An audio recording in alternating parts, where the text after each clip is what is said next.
Tesla $7000 davlat hani yordam pulini yo'qotgandan keyin Tesla yangi avtomashina chiqardi. Yangi bosi modelda modifikatsiya qilingan Model Y. Xullas ko'p narsasini hali premiumdan olib tashab, ixcham qilib arzonroq qildi. Bu hozir momentda eng arzon Model Y hisoblanadi. Dunyoda eng benzin mashinalari hisobga olganda eng ko'p sotiladigan mashina. Katta sabab bor. Chunki bu avtomashina juda qulay. Ham uyga, ham yurishi komfort. Jeep bilan hali to'g'ri mashinani nima deydi? Yengil mashinani o'rtasidagi bir ajoyib mashina qilingan. Endi kamchiligiga kelsak, kamchilik bas narsalarni olib tashlagan. Bilan e'tibor bergan bo'lsalaring, patolog oynak yo'q.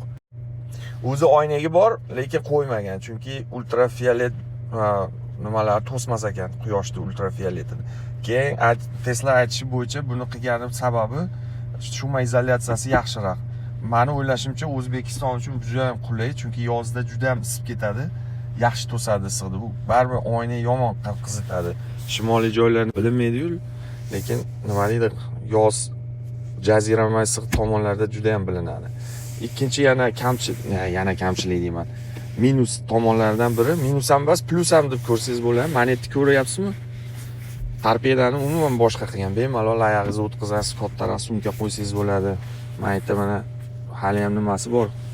Eshikchasi. Mana ko'rib turganingizdek, manetga ikkita telefon zaryadga qo'ygan. Magnitni bas, lekin menga qandaydir yoqmadi, chunki siz chuqurga tushsangiz yo aqab mashina power race qilsangiz, menimcha telefon shubbat uchib ketadi batdan. Keyin yana bitta narsasi, mana sideniyani qarang endi. Hammasi ekranda regulirovka qiladigan qilgan. Baland past tushishi ham, yotishi ham. Menga desangiz, manetdagi ko'proq yoqadi, chunki shunday qo'lingizni qo'ydingiz bir pastda nima regulirovka qilsangiz bo'ladi. Lekin yangilik, bu yangilik desa bo'ladi mana. Bilmadim. Qo'l ko'ryapsizlarmi? Mexanический qilgan. Bu yomon emas. Menga masalan bunisi ko'proq yoqadi, chunki tez ixcham regulirovka qilsangiz bo'ladi. Manetlarda ham ko'ryapsiz, polik qo'ymagan, prostoy, hamma yo'g'i. Manullari magnitda qilgan. Mana glove box'ni ham mana salon ochaman desangiz, ko'ryapsizmi? Uncha chuqur ham emas, yomon emas, ixchamgina. Bunday qilsangiz, ovoziga ham besh ketaman, magnitni yopilyapti. Tashqarisiga o'taylik. Kapotni mana ochaman desangiz, bitta bossangiz avtomatik ochiladi. Oldini ham ochdim. Oldini endi ko'raylikchi. Oldini ham ajoyib qilishgan. Ko'rib turganingizdek, manetlar ochiq. Tesla premiumda mayli bek bo'lib, mana uning ichiga suv kirmaydigan qilgan. Buniki endi voda neprочный, ham uncha chuqur ham emas ekan. Lekin bitta ixcham tomoni kapotni bunday tashlasangiz, bo'ldi beklar. Bunisini hali findiperskiy qilib o'rtasini bosib chiroyli qilib bekitish kerak. Maytda mana LED lampalar bunday premiumda manetgacha borgan. Bunisini ko'rganingizdek, ikkita o'rtada bu endi fara hisob. Premiumda bu fara bas. Akmal aka hali ham kurtka kiyib yuribsiz desangiz, mana nima deydi, shimolda shu ahvol. Balonlar oddiy, kalpaklari ham oddiy qilgan. Balonlari mana oddiy balon qo'ygan. 18, unisi ham 18 bo'lsa kerak menimcha. Faqat diski boshqacha. Endi orqasiga o'tsak, joy bo'yicha gap so'z bo'lishi mumkin emas. Mana chuqurligini qarang. Bitta kichkina barracha bemalol mana sig'aman. Ko'ryapsiz, qo'lim polniy sig'yapti ichiga. Ajoyib. Mana qog'ozini ko'raylik, narxini. Mana shu turishi 43380 ga tushgan ekan. Orqasini ham sal boshqa qilgan. Eslasalaring, mana premiumda manetdan oxirigacha chiroyli, ajoyib qilib nima yasagan. Tail lightni manetida bunday siluet orqali svet tushadi, juda ajoyib qilgan. Bunda prostoy qilib qo'ygan. Ko'rganingizdek, nimasi bor, huki bor. Treylerda ulab turib tortsangiz bo'ladigan qilgan. Uni ko'ryapsiz, tepasi shishalik. Shisha qo'ygan-u. Orqasiga o'taylik endi. Qarang, ranglarni material qilgan. Sideniyani ham ko'ryapsizmi? Ko'ribsiz. Menimcha O'zbekiston uchun yaxshi. Men yurdim, mindim. Nima deydim? Chikagoga bilsalar ham borib keldik. Puli yomon emas, u koja bo'linishi bilan. Koja ham uncha hammaga ham yoqavermaydi. Material juda ham udobniy qilgan. Mana unisi lekin ikkalasi podogrevi bor, uni naduvi yo'q. Shunisi minusi endi. Material bo'lgandan keyin shart emas. Orqada mana ko'rganib turibsiz, 183 man. Bemalol o'tirsa bo'ladi. 3 kishi. Endi mandaqa bo'lsa razmeri sal qiynalib qoladi, lekin yosh bolalar uchun juda ham qulay. Mana yerda ekran yo'q, ko'rib turganingizdek, premiumda mana yerda ekran bor. Endi narxiga kelsak. Narxi. Akmal aka olsa bo'ladimi desiz? Endi to'g'risini aytsam, men olmasdim. Avtopilotni ham ko'ryapsiz, mana yerda 4-hardware deydi, 4-pokoleniya. Insondaqa minadi. Endi bu umuman boshqa ajoyib, hali xuddi shopir bola minib yurgandek bitta shopiringiz bor deydi endi hisobda. Shu Chikagoga borib keldik, rolda ushlagan bo'lsam, yolg'on bo'lmasa, yo bir marta yoki 2 marta rolda ushladim xolos. O'zi olib borib, o'zi olib keldi. Endi buni olish uchun albatta avtopilot, hali full self drive deydi. Mana full self drive. Bunisi bo'lmasa olmas edim. Yana nima? Masalan, xo'p, aka menga full self drive kerak emas desiz.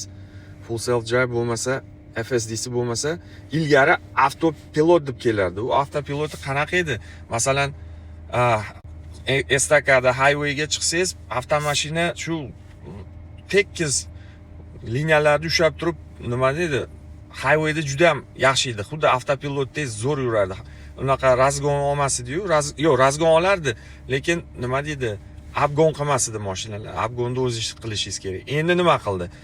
Uni ham olib tashlab turib, prostoy hali nima qilib qo'ydi, hali skorost ushlab turadigan, rolda ushlab turishingiz kerak-da. Endi bu nomard ishi bo'ldi-da. Bu juda ham minus bo'lib ketdi.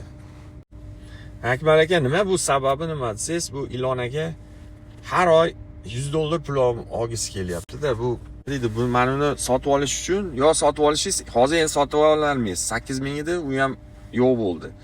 Endi bu full self drive faqat $9 har oy to'lab, nima deydi, subscription base qilib qo'ygan, telefonga o'xshab, sotkaga o'xshab har oy to'lasangiz, avtopilot qilib yursangiz bo'ladi. Lekin avtopilotiga gap so'z bo'lishi mumkin emas. Umuman yangi urovingga chiqqan, endi umuman boshqacha.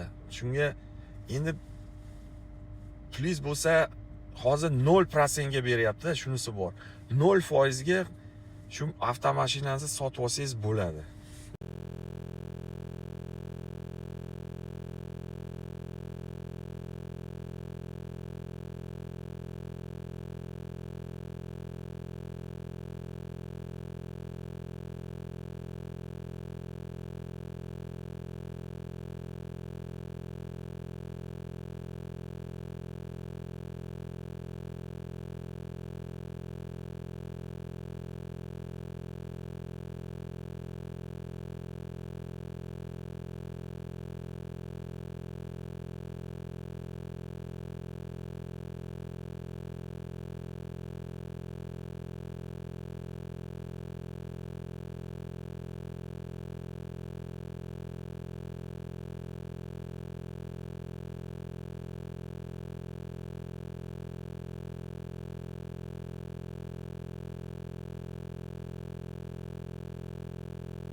Sog'lig'i hammasi ichida oylik to'lov 72 oyga olsangiz bo'ladi. Buning ichida yana skidkasi ham bor.